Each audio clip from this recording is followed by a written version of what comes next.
Friends, మనం పేరెంట్స్గా పిల్లలకి ఏమి చెప్పాలి ఏం చెప్పకూడదు అనేది కొంతమంది లిమిట్ అని పెట్టుకుంటారు. నేనంటాను లిమిట్ కాదు, వాళ్ళకి అన్ని విషయాలు తెలియజేయాలి అని అంటాను. ఫర్ ఎగ్జాంపుల్ ప్రేమ అనే టాపిక్ అసలు కొంతమంది ఇళ్లలో ఎత్తరు. ఎందుకంటే ఏమో అది తెలుసుకుని మా అమ్మ ఎక్కడ లేచిపోద్దు, మా అబ్బాయి ఎక్కడ లేచిపోతాడని కాదు. దానిలో మన ఎక్స్పీరియన్సెస్ చెప్పాలి, దాంట్లో ఉన్న లోటుపాట్లు చెప్పాలి. ఆ విధంగా అన్నీ చెప్తూ పిల్లల్ని పెంచితే అలాంటి తప్పులు అనేవి జరగవని నేను అంటాను.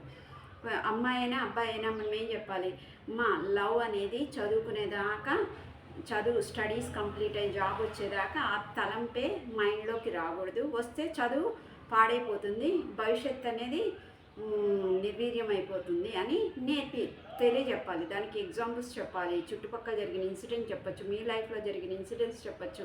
ఆ విధంగా చెప్తే వాళ్ళకి తెలిసి వస్తుంది. మీరేమి చెప్పకుండా గుట్టుగా పెంచారనుకోండి, వాళ్ళకి అదేదో బయటది అప్పుడే తెలుసుకుని అదే కొత్తగా అనిపించి అదే తప్పు చేస్తారనమాట. సో ఆ స్కోప్ పేరెంట్స్గా మీరు పిల్లలకి ఇవ్వకూడదు, అన్నీ చెప్పి పెంచాలి.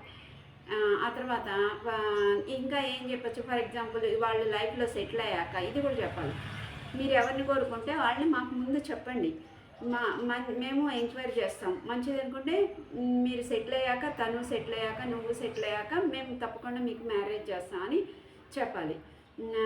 అది ఎప్పుడు నువ్వు సెటిల్ అయ్యాక దాని గురించి ఆలోచించి అప్పుడు మేము 100% కోఆపరేషన్ అందిస్తాము అని చెప్పాలన్నమాట.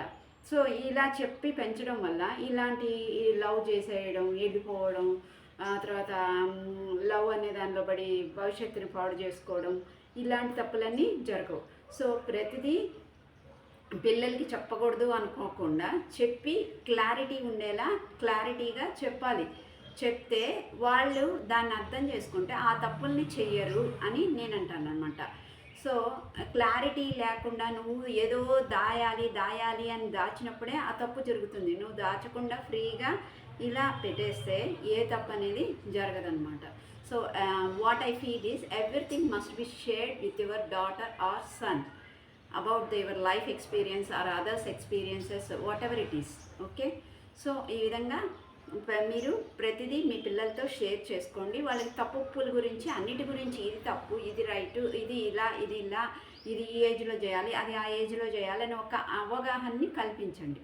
ఉంటాను ఫ్రెండ్స్, థ్యాంక్ యూ, బాయ్.